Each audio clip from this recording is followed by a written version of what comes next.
The House of Representatives passed its America First continuing resolution with just a 4-vote margin. It passed largely along party lines, aside from one Republican voting no and one Democrat voting yes. The measure now moves over to the Senate, where Democrats are reportedly divided, you heard earlier, Chuck Schumer coming out this afternoon saying that sounds like the Democrats will not vote to approve the continuing resolution, meaning that we could have a government shutdown on Friday night. Joining me now with the latest on this, senior writer for the Washington Stand, Suzanne Bowdey. Suzanne. I got it.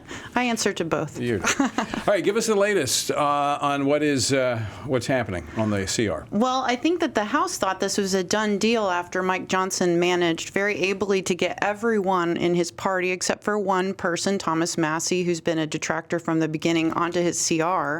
Which drew the ire of President Trump, saying he's going to target him in a primary. Right. I'm not sure how that's going to work out for Thomas Massie. Now, it's interesting because Thomas Massie from Kentucky, and then the one lone Senate vote reportedly against the CR in the Senate is Rand Paul from Kentucky as well. Correct. And we also have John Fetterman, who has said he'll come out in support of the CR, which, I mean, you just heard Chuck Schumer say that the Democrats are united, but obviously there is some concern that maybe all the Democrats won't hold together on this. And honestly, I'm not sure what they gain from it. This has become a game of chicken, and I don't know what the Democrats think that they'll be able to accomplish. The American people overwhelmingly support the efforts to trim back the government. This CR buys the time for Mike Johnson to do that with Donald Trump. Well, and we've discussed the CR, Suzanne, on the program, that it actually does cut some spending. Mm-hmm. It's about $7 billion in total of savings. It rearranges, gives some flexibility to move funds around. It is the most responsible funding bill that we've seen, which is why the House Freedom Caucus and the conservative members, some of whom have never voted for a CR, voted for this one. Correct. You heard Greg Steube yesterday say, I'm no fan of CRs. I think that's been the precursor to everyone who's voted on this. But they say, I did vote for this. Greg Steube, the House Freedom Caucus. It really was a Herculean task for Mike Johnson to get all these members on. And I think it was because of the quality of the CR. I mean, what you're seeing is a CR that doesn't just keep the status quo. It cuts about $13 billion while also spending some more in defense and for veterans health care. But this is a responsible way to go about it. It gives the Trump administration latitude to make the DOJ cuts permanent. So I really don't understand the Democrats' end play here. The other issue of this that worked out quite well for the Republicans, in my view, is the timing, because there is they're out next week. They're back in the district next week. So they went ahead and adjourned early, or recessed early. So the Republican House, the House is not here. And the Democrats have a retreat scheduled, I think, beginning tomorrow. So this is solely in the lap of Senate Democrats. Correct. And I think Mike Johnson was especially savvy in boxing the Democrats in. They said, hey, look, we did our job. We got everyone on board, and now we're adjourning. This really will be the fault of Democrats. The blame will rest squarely on their shoulders. It's very interesting how the tables turn, because this is where Chuck Schumer had Republicans during the Biden administration, where they would be, backs against the wall. They had to take it or leave it. He's now finding himself in the very same spot, except I think with less of a justification of opposing this. Right, and they say that, this CR that he's proposing, another clean CR, would go through April. I'm not sure what they can accomplish from now until April. Nothing. I don't know how you explain that to your constituents. I'm very interested in what's going on behind closed doors. So we're still in this period where the appropriations bills are, they went through the House, but the Senate never moved them. So there's no way that the Senate is going to move 12 appropriations bills through the process in the next month. So that would just be yet kicking the can down the road for another month. What this does, again, why it gains conservative support, is it did trim government somewhat.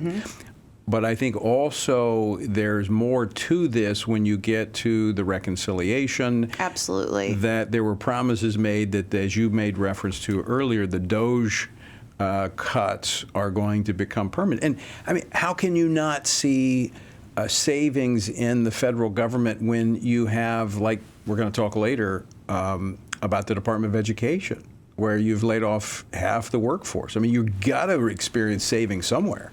Right. And one of the things that this CR does, and maybe this is why Democrats are opposed, is that it opens the door for Trump to actually submit more cuts to the federal government and what's been approved through a process called rescission, which was a law that was passed way back in the 70s, and very few modern presidents have used it. So he can actually claw back even more spending from this CR if he goes about this process. And maybe Democrats are saying, hey, look, this must be the trade-off. We don't want more cuts. So the rescissions, that goes back to spending that was initiated by the Biden administration that has not yet been expended. Correct.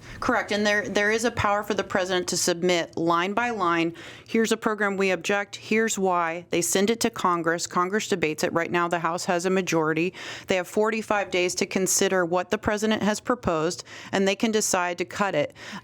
It's something that they did way back a lot in the Reagan administration. It hasn't been done in 20 years. I believe that Trump attempted it. He did in 2018. But it did not work. Correct, because the Senate's controlled the Democrats controlled the Senate, so it was blocked. But now he has both chambers. There's really no way to stop it. It only requires a simple majority. You know, it's very interesting to see what's happening here. Trump actually had produced, Russ Vought was a part of his administration last time. They actually produced a very conservative budget because I remember they basically took out certain programs. I don't know if it was NPR or one of some of those liberal groups, but the Congress put them back in that budget. I think it was in 2018, 2019.